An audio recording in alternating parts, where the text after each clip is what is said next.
Hey, I'm Randy Younger, New York City's go to film enthusiast. Every week, I dive deep into the world of cinema with special guests from the New York City film scene. Whether I'm interviewing industry insiders or comparing the latest releases, there's always something for every movie lover. Join me as I explore the magic of film and discover what makes these movies unforgettable. Hey guys, I'm Randy Younger, and this is a special edition of Under the Radar. And with me tonight, I have a look at this panel. I love this. This is such a great group of people. I can't get over it. Ladies first, Rachel Cole. Rachel, welcome back. Hi, good to be here. Eric Godfrey, next to you. Welcome, sir. Hello, good to be here. We've got Tyler Michael back for more. Always a pleasure to be back with you, Randy. Oh, thank you so much. The feeling is mutual. And Mr. Chris Clemente. Hey, Hey, guys. hey, how's it going? This is Great to be here. amazing. Yeah, this is so great.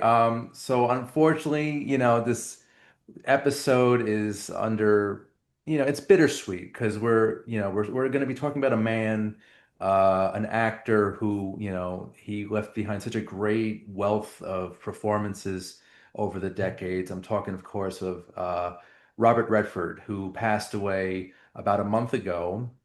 And I felt it was only appropriate to go back and revisit and explore some of his wonderful, wonderful films over the years from the 60s on to, 2019, I think his final film role.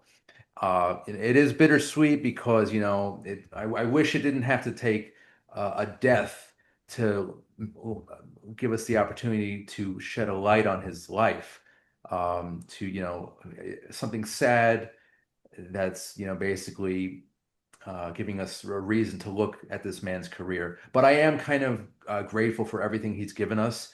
I've honestly, before this episode, I really did not have a huge knowledge of his work. I knew, like, the standard stuff, Butch and Sundance, The Natural, etc.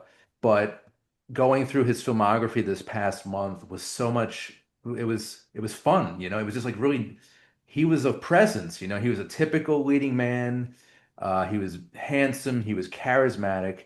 He did pretty much every genre, mostly dramas and thrillers. And we're going to be talking about a couple of those tonight. And basically, I wanted to select his best work, or what we thought are his best works. And we're going to go chronologically.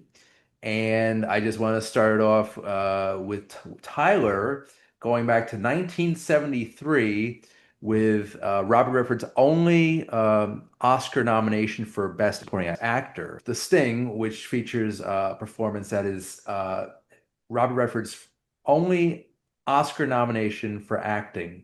And Tyler, you selected The Sting, so take it away.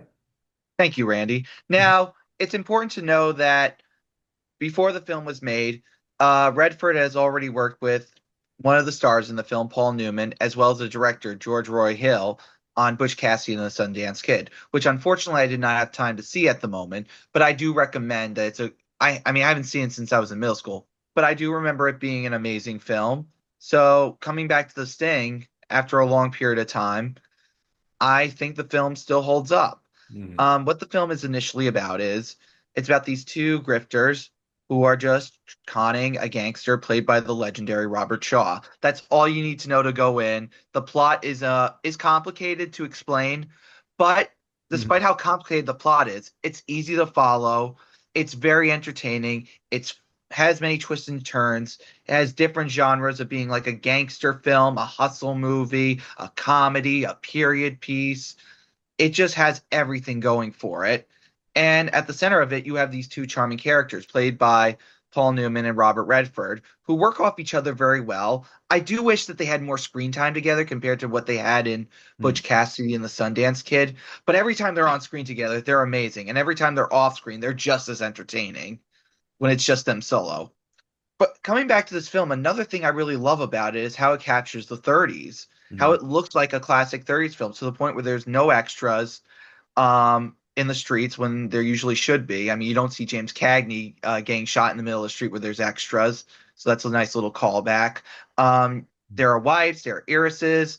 They use Hollywood lighting that's familiar to films back in the 30s. Hmm. It's just an all-around good-looking movie. I especially love how the sets even resemble the title cards that appear in the film, which give the audiences each step of the hustle that they're about to see.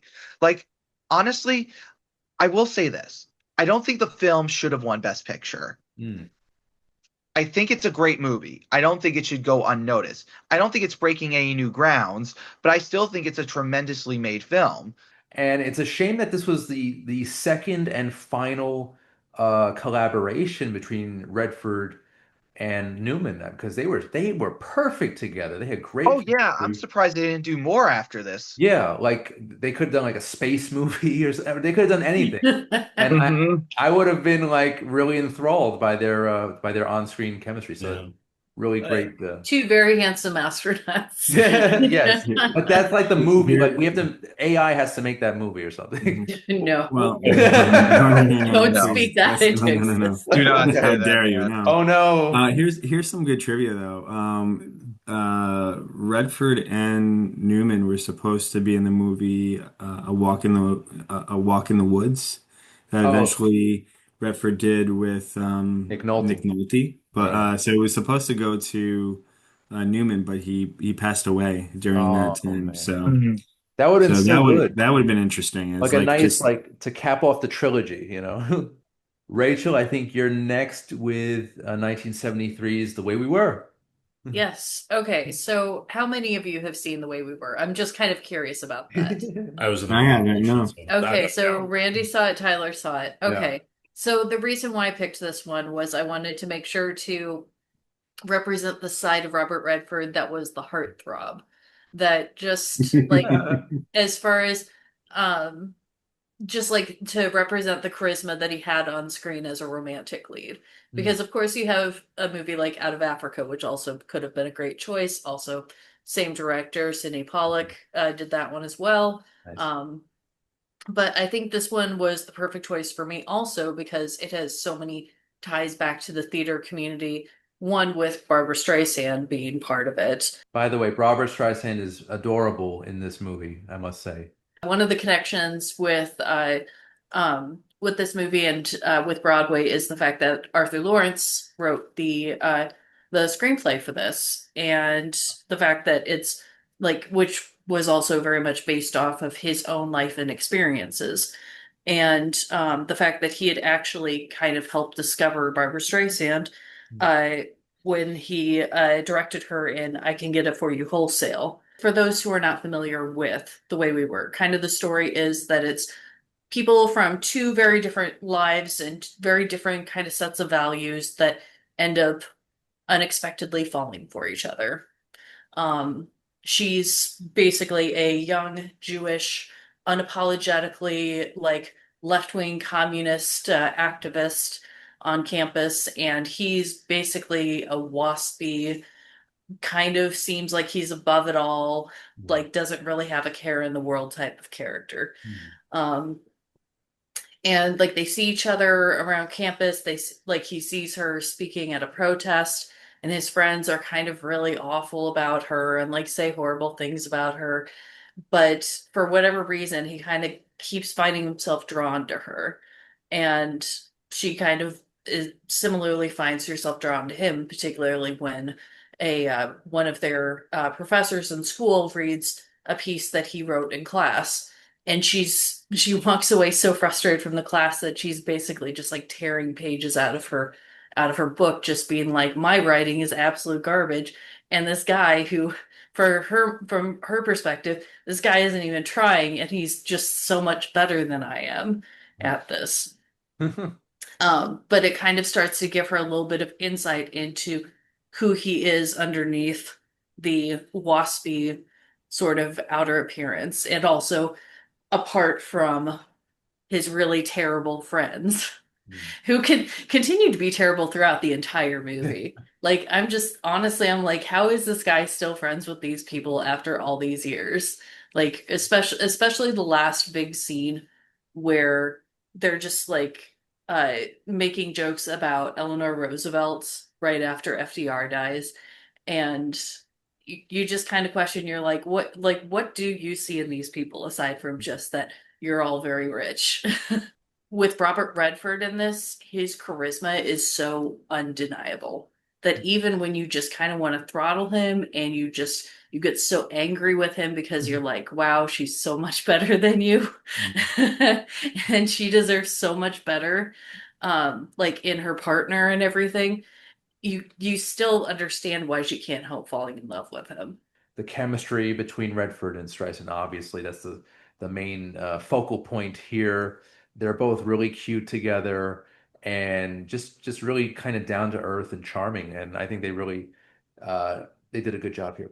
Like ultimately the end of the way we were and where his character ends is is kind of a tragedy because Mm. like for both Streisand and also for him because by the end of it he has seen like his friends be harmed by McCarthyism. He has seen like he has seen his wife try to fight back against all of this and to fail, and for him he just ultimately sees it that he has to kind of retreat back into that sort of superficial life. Right. Mhm. Whereas she makes the Mhm. choice to keep on fighting, even though she might be very much, like that it's just a few people on a street corner still handing out, leaflets and Yeah. everything, that she's still trying to fight the good fight.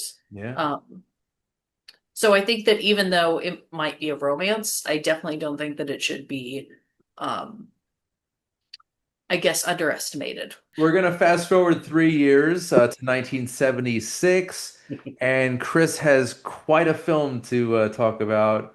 I'm very excited about this one. This movie, Me too. I rewatched it a few weeks ago, and even though it's firmly rooted in 1970s politics, it really resonates today, and like I really feel like Oh my God, does it? Yeah. it's it's probably one of the most important films ever made. You could even call it a docudrama, Mhm. but this is All the President's Men. Chris Clemente, take it away, sir. For the sake of just calling it the Watergate movie, I'm just gonna read off the I'm gonna Watergate just read 2.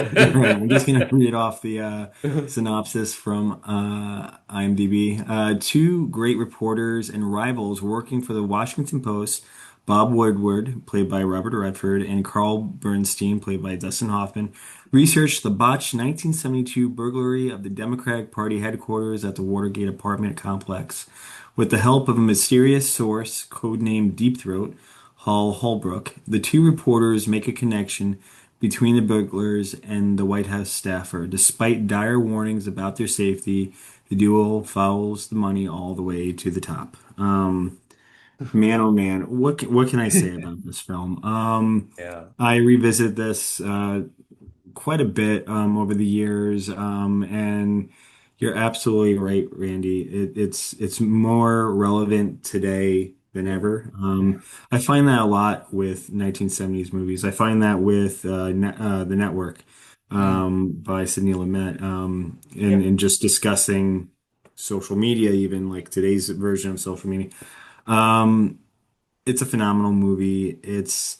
I think we mentioned this earlier on. It's almost a dying breed of filmmaking. It's a slow burn, very detailed, heavy, where I don't know if it would capture the attention of today's audience. It was definitely a flash of lightning for its time. It definitely speaks to boomers and the boomer generation. If you look at when this was made compared to Vietnam and Watergate, this was just a couple of years after. So it was fresh in the minds of that younger generation at the time, and it resonated because it did phenomenal.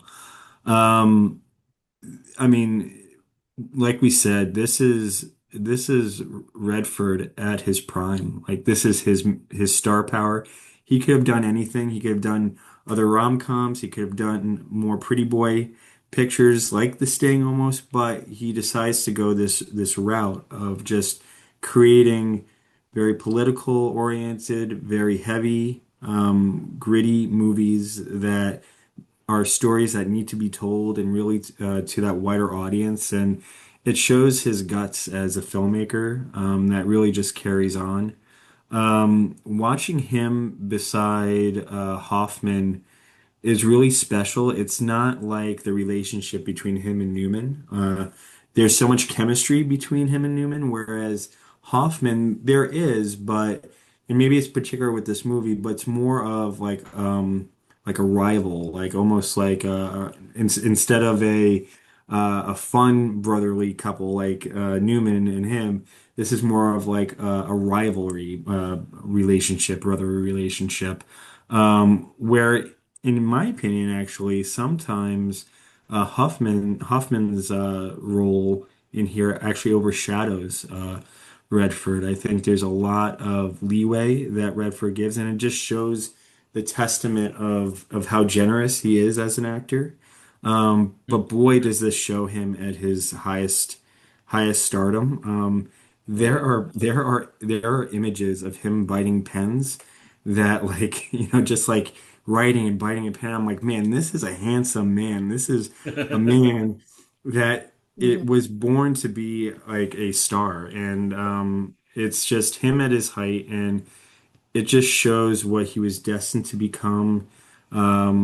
And what I mean by that is someone who would take like the Sundance Film Festival and really make it into a growing format for new filmmakers. You could tell that he wanted to make statement pieces like this, and um, I think that is really his legacy, that trajectory of filmmaking. So. What a movie. I mean, it is just nail biting till the very end. And it speaks volumes. It really does to today. It's quite interesting. I kind of I kind of relate it to a movie that's very impactful for me, actually.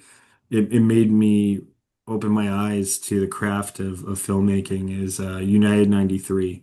Mhm. And Yes. that I kind of equate that film almost like to this, where you do have that kind of gritty mockumentary style almost, Mhm. but also where this was a statement for the boomers, that movie was kind of a statement for millennials. And so I like to think that we should have one of these films every so often, and hopefully another filmmaker will make something as political and as biting as this. But it's a movie that just has to be seen. Probably if I had to, I get the United, I get that one. But I Yeah. would say, I wonder if The Post, I feel like, would be kind of a good Yes. success Or here. Oh, Or absolutely. The, Spotlight. Spotlight. yeah, Yeah. Spotlight, sorry, yeah. Mhm. Or Spotlight. Spotlight. even Absolutely. even That's the a good one. the paper with Michael Keaton, another one. You Yeah. Oh know, yeah, I was Yeah. definitely thinking of that. Mhm. this is like the best movie Aaron Sorkin never wrote. You know, this is like I'm pretty sure he was inspired by this. I Uh, mean, William Goldman wrote this. He's a mhm. personal hero of mine. He wrote Sundance, Butch Cassidy and Sundance Kid. He wrote Princess of the Bride. Like so, like he Yeah. this and this it's not as straightforward. I wouldn't even not to say those films are straightforward in storytelling, but it shows his craft as a writer because there's so much detail and so much red tape that needs to be followed Mhm. throughout the story. It's amazing that those words and those scenes came from a single mind like that. So We're gonna fast forward about a decade or so, even more than that, to 1992, and this is actually my pick for the evening. And this film, I remember as a kid when it came out, it was so over my head at the time, but I'm so glad I revisited it now as an adult. It's called Sneakers, and it's from 1992. It's got an ensemble cast here of we've got Redford, of course, Dan Aykroyd, Ben Kingsley. Mary McDonnell, River Phoenix in one of his final roles, Sidney Poitier, and David Strathairn. And it is basically a caper film, kind of a caper thriller slash comedy. And I'll tell you the synopsis here. A security pro finds his past returning to haunt him when he and his unique team are tasked with retrieving a particularly important item. So basically, the MacGuffin of the film. And yeah, basically throughout the film, Redford and his ragtag team, they go on these like little adventures. They're trying to basically recover this item and try to evade shady government agents who may or not be government agents. I won't reveal that, but it's great. It got a great cast. It's got a great script. It's directed by Phil Alden Robinson, who did Field of Dreams, which is a very different film from this. But the connective tissue there is James Horner, who scored both films.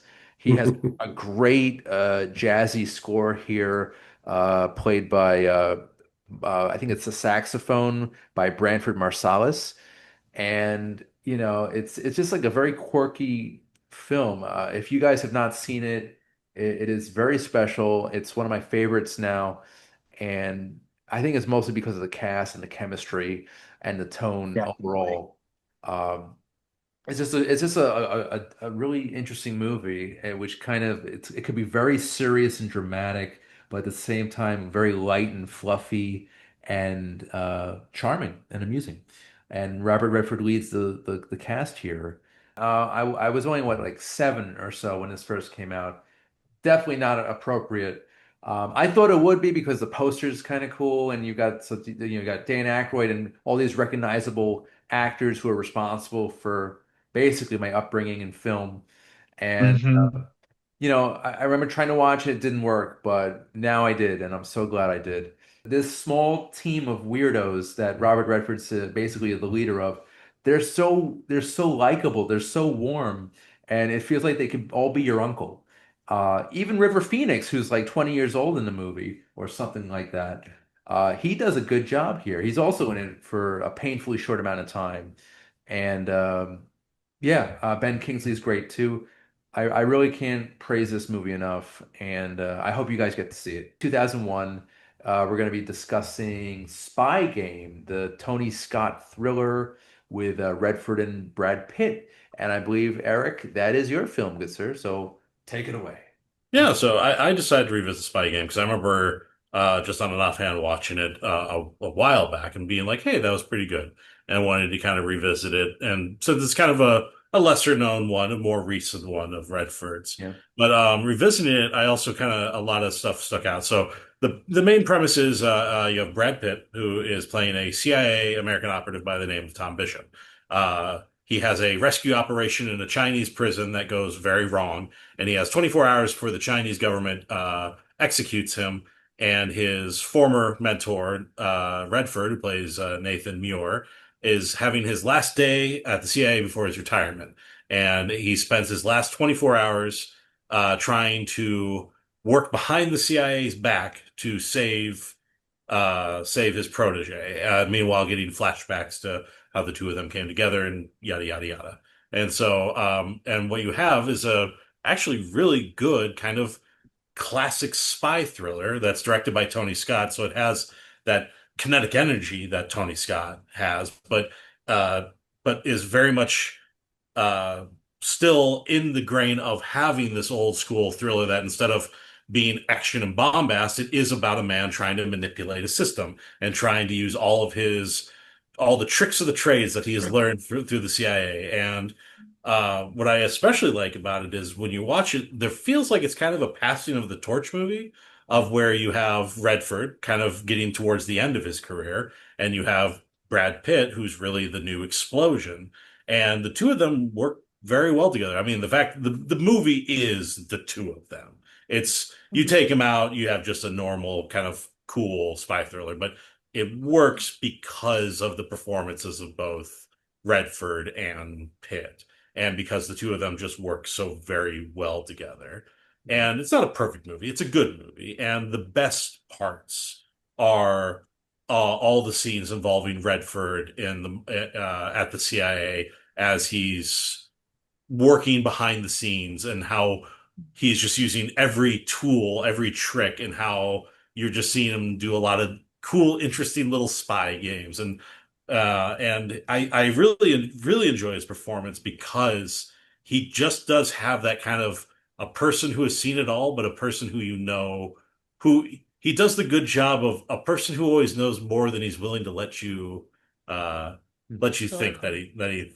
think he does. And Mm. so overall, Spy Game, it's solid. It's a good Tony Scott movie. It's a great Robert Redford performance. And like I said, definitely in terms of kind of that, it was that last movie before the last part of Redford's career. And I feel a lot of the suspense from this movie comes from the FBI building, where it's all mainly in an office or a meeting room, and it's just, Redford trying to figure out you know, how to save his friend. So I don't think it was a masterpiece. I don't think it was grand, but I Yeah. do think it's a little better than people give it credit for. And I do agree with you, and I think, but I think the important thing is the reason why the characters as written can't be, and I think this is why the performances mattered so much, is because the character as written is a person who has literally nobody knows who he really is, and that's part of a large part of why the story works the way it is, because it's the fact that you're dealing with somebody that nobody knows who his wife is, how many wives he's had, where he's been. It's a guy who has kept his entire life a mystery because that his entire life is closed off for this for being a spy. It's he doesn't want anyone to Mm. have any information because this is a world in which any personal information could be used against you. And so that's why again I really like the ending because as Nathan as it all unfolds, you realize that even as an audience you don't know who he is because he is extraordinarily closed off. And that's kind of the point. So that's why I think so much depends on Redford's performance to give more depth to that character because he's supposed to be so just a wall up and that you're not supposed to know anything he doesn't want you to know. Hmm. Interesting. Totally agree. Yeah. It's Yeah. it's it's one of those movies that if it's on, it stays on, in the background Exactly, even. exactly. And you guys nail it. I do vision this movie as like a passing of the baton movie, like figuratively and Yep. metaphorically, figuratively and literally, where it's literally in the film you have two spies that are kind of working Mhm. against and for each other, but also it's also old Hollywood passing it on to Mhm. the next generation of Hollywood. And also from a Tony Scott, perspective, his visual direction really changed with this film onto like more of the more later films like Man on Fire, where it's Mhm. like it's Mhm. even ultra saturated and fast paced. So I was it's because it's I know all he came off of I think Enemy of the State. I Yeah. think yeah, he That was came off nice. of this, and there's definitely a lot of visual similarity for Scott's yeah, style Oh yeah. between Enemy of the State and Spy Kids. yeah. Aside from his acting and directing, he was also a major advocate for independent cinema. He co-founded, like you mentioned, Chris, the Sundance Institute and Sundance Film Festival in 1978, helping to foster a new generation of filmmakers. Beyond his artistic career, he was also noted for his environmental activism, his support of Native American and Indigenous rights, and his advocacy for LGBTQ equality. So I just wanted to add that to his list of accolades, his filmography and career. And I think we did Mr. Redford a good, service here tonight. I'm hoping he's watching down and is smiling on us for everything we've spoken about. He's giving us one of these like Yeah. While we have just like a minute or two, any plugs from you from fine people, Rachel? If you're in the Twin Cities area, you can stop by Angel Food Bakery, where I am a baker over there. You can find my baking adventures on Instagram at Second Act Bake Shop. You can find Dobby on Instagram, our sweet dog, at Oh, Dobby the House Doggo. Um, and also, I am part of a community choir here in the Twin Cities. We have our concert coming up in December for our fall and winter season. It is based on it is loosely based on Shel Silverstein's The Giving Tree. Um, and you can you'll be able to stream that concert. They have an on-demand stream option for it. So, um, and just keep an eye on Morris Park Singers, and you'll be able to find that. lovely. Awesome, awesome, awesome. Nothing from you, Eric, I assume. Nope, eating the food from Angel Food and enjoying the choir. So Nice. Oh, I'm partaking. you're gonna sing? No, no, I'm in Oh, the audience. oh, okay. It's more fun. I don't know. It depends on how you look at it. I'm Uh, enjoying the performance. very good, very good. Tyler, any plugs tonight? Well, I have two plugins, Randy. Uh-huh. The first one is for those that really want to get scared and see a special kind of haunted house in New York City, come to Blood Manor at 359 Broadway. It's got two floors, each different than the other, talented scare actors, and of course, a ton of blood. So definitely come by if you're looking for a good scare this Halloween. And of course, you may follow me on Instagram or watch my blog under the name Tyler the Movie Maniac. And coming up for this holiday season, I will be sharing my top 25 favorite Christmas movies. I love it. Chris, anything? Cool. Yeah, you can catch my writing. I'm a writer now at themetroland.com, where I write about art and entertainment and movies. So catch me on print and online. Also, feel free to check out Under the Radar on Slam Radio through SiriusXM channel 145, and that's every Thursday and Saturday. Also, the video version of Under the Radar is available on Manhattan Neighborhood Network, and that's every Monday at 11 a.m. Eastern. So check that out. I want to thank everybody tonight. This was a great panel. We really did Robert Redford proud. And yeah, it was just a really nice going down his filmography, talking about the man, the myth, the legend, and his wonderful career. So, Eric and Rachel, thank you. Tyler, thank you. Chris, thank you. And yeah, I'm Randy Unger. This has been Under the Radar. We'll see you next time. Take care.